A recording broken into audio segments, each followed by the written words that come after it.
تو میرے بھائیوں، نبی کریم کا حکم ماننا یہ ہے محبت کی سب سے بڑی علامت، یہ ہے عشق کی سب سے بڑی علامت۔ اور اگر یہ آپ کے اندر علامت نہیں، آپ نبی کا حکم سن کر کہتے ہیں کہ مجھے نہ سناؤ، میں نے نبی کا کہنا نہیں ماننا، بیوی کی مانوں گا، باپ کی مانوں گا، ماں کی مانوں گا، اپنے بچوں کی، دوستوں کی مان لوں گا، نبی کی نہیں مانوں گا، نفس و شیطان کی غلامی کر لوں گا، نبی کا حقیقی غلام نہیں بنوں گا، تو پھر خدا را اپنے آپ کو عاشق مت کہو۔ یہ سب سے بڑا مذاق اڑانا ہے عشق رسول کا، بہت بڑا مذاق اڑانا، یہ نہ کرو۔ یہ ایسے ہی ہوگا ایک فقیر کھڑے ہو کر کہے پہچانتے ہو میں کون ہوں؟ پاکستان کا امیر ترین آدمی، ارب پتی۔ تو آپ کہیں گے اس کو بھائی عیدی سینٹر میں داخل کراؤ، پاگل ہو گیا ہے یہ۔ لیکن ہمیں کوئی پاگل نہیں کہتا، ہم نبی کا حکم کوئی نہ مانے، حکم سے نفرت کریں، نبی کا حکم سنایا جائے تو چہرے کے زاویے بگڑ جائیں اور نبی کے احکام کو پس پش پھینکے، لیکن ہمیں کہو کہ ہم عاشق رسول ہے، کہو کہ ہم محبت رسول رکھنے والے ہیں، خبردار جو ہمیں آئینہ دکھایا ہم اپنی مرضی کے مطابق زندگی گزاریں، لیکن مانو کہ ہم نبی کا عشق رکھنے والے ہیں۔ کیسے مان لیں بھائی؟ کیوں جھوٹ بولیں؟ یہ کیوں آپ اس جھوٹ پہ مطمئن ہو جاتے ہیں؟ اگر آپ اطاعت رسول نہیں کرتے ہیں، نبی کا حکم نہیں مانتے ہیں، تو آپ کو اپنے آپ کو عاشق رسول کہنے کا کوئی حق حاصل نہیں۔ یہ سب سے بڑا جھوٹ بولتے ہیں آپ۔ ہاں یہ میں کہوں گا کہ آپ محبت رسول رکھتے ہیں تھوڑی بہت، وہ بھی ناقص، کیونکہ شیخ عبداللہ محدث دہلوی رحمۃ اللہ علیہ فرماتے ہیں کہ نبی کریم کی محبت اور آپ کی نافرمانی ایک ذات میں جمع ہو سکتی ہیں۔ یعنی ایک شخص دل سے نبی سے محبت کرتا ہو لیکن تقاضائے نفسانی میں مبتلا ہو کر گناہ کر بیٹھے، پاسبل ہے، لیکن ساتھ ہی فرمایا یہ سرکار کی محبت میں کامل نہیں ہے، ناقص ہے۔ عاشق تو بہت اونچی بات ہے، یہ تو صرف محبت یعنی پہلے سٹیج پہ کلام ہو رہا ہے، فرمایا محبت میں کامل نہیں ہے، ناقص ہے۔ تو ہم کہتے ہیں سارا عشاقان رسول کا مجمع ہے۔ اس سے ہمارے نوجوان یہ سمجھتے ہیں کہ صرف نعت خوانی میں بیٹھ جاؤ، لنگر کھا لو، جلوس نکالو، نعتوں میں جھومو تو بس یہ عشق رسول ہم نے پورا کر دیا۔ ہم میں سے کتنے ایسے ہوں گے جو آج فجر کی نماز پڑھیں گے؟ مجھے بتائیں۔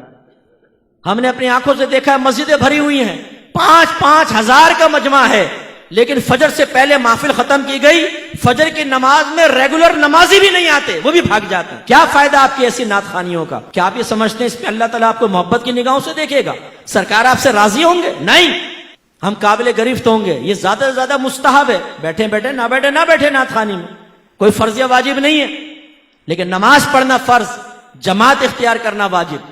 حضرت عمر فاروق ہر فجر کی نماز کے بعد مقتدیوں کے بارے میں دیکھتے تھے، کون آیا کون نہیں، پوچھتے تھے۔ دیکھا تو ایک نوجوان نہیں تھا، امیر المومنین ہے، لیکن گھر پہنچ گئے، دروازہ بجایا، ماں باہر آئی، فرمایا آج آپ کا بیٹا مسجد میں نہیں آیا، خیریت تو ہے؟ انہوں نے کہا کہ حضور وہ ساری رات نوافل پڑھتا رہا ہے۔ یہ نہیں کہا نعت خوانی میں بیٹھا ہوا تھا، دوستوں کے ساتھ چلا گیا تھا، ڈیوٹی سخت تھی، نہیں، وہ ساری رات نوافل پڑھتا رہا تھا۔ فجر کے ٹائم اس کی آنکھ لگ گئی اور اس کی جماعت نکل گئی۔ نماز قضا ہوئی یہ نہیں کہا ماں نے، جماعت نکل گئی۔ عمر فاروق رضی اللہ تعالیٰ عنہ نے فرمایا کہ اے خاتون، اگر تیرا بیٹا ساری رات سوتا رہتا لیکن فجر ہمارے ساتھ جماعت سے ادا کرتا تو اس کی فجر کی جماعت اس کی شب بھر کی عبادت سے بہتر۔ خدا را اس خوش فہمی سے باہر آؤ، سنیوں باہر آ جاؤ۔ یہ ہمیں دھوکے میں مبتلا کیا گیا ہے کہ تم نبی کے نام کے نعرے لگاؤ، نعت خوانی کرو، نجات پا جاؤ گے۔ کوئی ایسے اسٹینڈرڈ شریعت نے نہیں دیا، اطاعت رسول ہے۔ میں یہ نہیں کہہ رہا ہوں نعت خوانی غلط ہے، میں یہ نہیں کہہ رہا ہوں اس پہ ثواب ملے گا، یہ ثواب نہیں ملے، نو، ثواب حاصل ہوگا، ثواب نہیں ملے گا یہ میں نہیں کہہ رہا ہوں، لیکن ان سے مطمئن ہو کے سوچنا نبی کی مانو نہ مانو ہمیں جنت مل جائے گی۔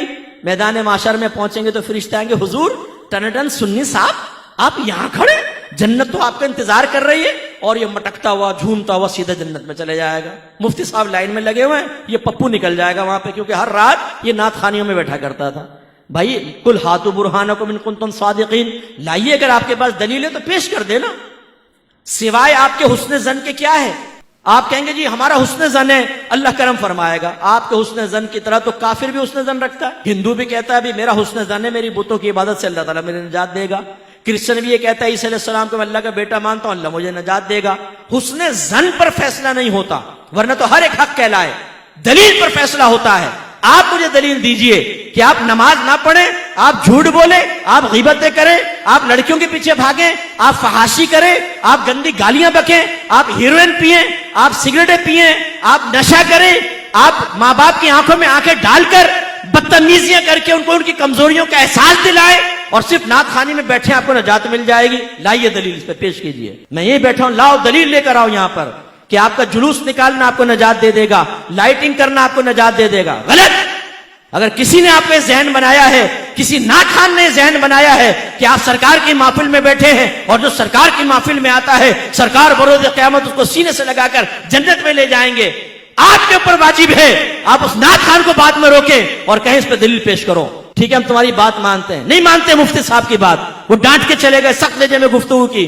تم نے بڑی پیاری بات کہی، لاؤ دلیل دو. جب تک ناخوان دلیل نہ دے بند کر لینا اس کو گھر کے کمرے میں. بولنا کہ نہیں جانے دیں گے. تم نے کیسے دھوکے میں مبتلا کیا؟ تم نے ہمیں نمازوں سے دور کر دیا، تم نے تقوی سے دور کر دیا. حرام کھا کھا کر ناخوانیوں میں آ کر بیٹھ کر ہم سمجھتے نجات ہو جائے گی. کیسے ہو جائے گی؟ جو حرام مال کے ساتھ حج کرے نبی کریم فرماتے ہیں اللہ اس کا حج قبول نہیں کرے گا.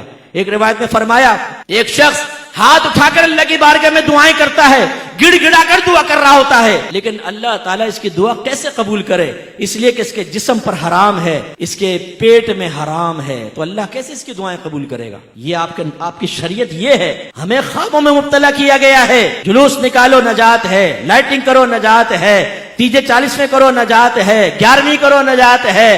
تم بروز قیامت آؤ گے سرکار تمہیں بخشوا لیں گے، یقیناً میرے آقا شفاعت کریں گے، انکار نہیں. لیکن جب ایمان بچا کر لے گئے تو ایمان ضائع ہو گیا گناہ کر کر کے، پھر تو کافروں میں پھر شفاعت نہیں. اور فرض کر لیں ایمان بچا کر لے گئے اور گناہوں بھری زندگی گزاری، سرکار نے شفاعت فرمائی، یہ یقین لے کر گئے، یقین رکھیں اس کا انکار نہیں. لیکن کیا یہ بہت بڑی بے مروتی نہیں ہوگی کہ ہماری ہر طرح کی گندگی کے باوجود سرکار میدان معاشر میں سینے سے لگائیں؟ کیا پھر ہمیں نبی کریم کے ساتھ یہ رویہ رکھنا چاہیے صرف اس بھروسے پہ کہ سرکار ہمیں بخشوا لیں گے ہم ان کی نافرمانی کرتے چلے جائیں؟ غلط بات ہے. میں آپ ہی سے پوچھ لیتا ہوں، ایک باپ ایک ماں اپنے بچے کو پال کر جوان کریں، انہیں اچھی نوکری دلوائیں، ایک گھر ان کے نام کر دیں، ٹویوٹا کرولا کی چابی دیں، باپ ہر مہینے 50,000 کی گڈی اس کے ہاتھ میں رکھے، اور پھر ماں باپ اپنے کہیں بیٹا ہمارا کہنا مان، یہ کر وہ کرو، کہ میں کچھ نہیں کرتا ہوں. پھر جب آپ اس کو سمجھائیں کہ یار ایسا نہیں کرو، ماں باپ وہ کہ یار میں ایسے ہی کہہ دیتا ہوں، کل جاؤں گا نا دیکھا پھر میں باپ راضی ہوں گے. کیا کہیں گے ایسے بیٹے کے بارے میں؟ یار تمہیں شرم نہیں آتی؟ تم پر اتنے ماں باپ نے کرم کیا اور تم صرف یہ سوچ کر کہ ہر طرح کی بدتمیزی کے جواب میں پھر بھی ماں باپ سینے سے لگا لیں گے، تم ان سے معافی مانگنے کے لیے تیار نہیں ہو، اپنی حالت سنوارنے کے لیے تیار نہیں ہو. کیسے آدمی ہو تم؟ کہیں گے نہیں کہیں گے؟ اب آپ اور میں آئینے میں اپنے آپ کو دیکھیں نا.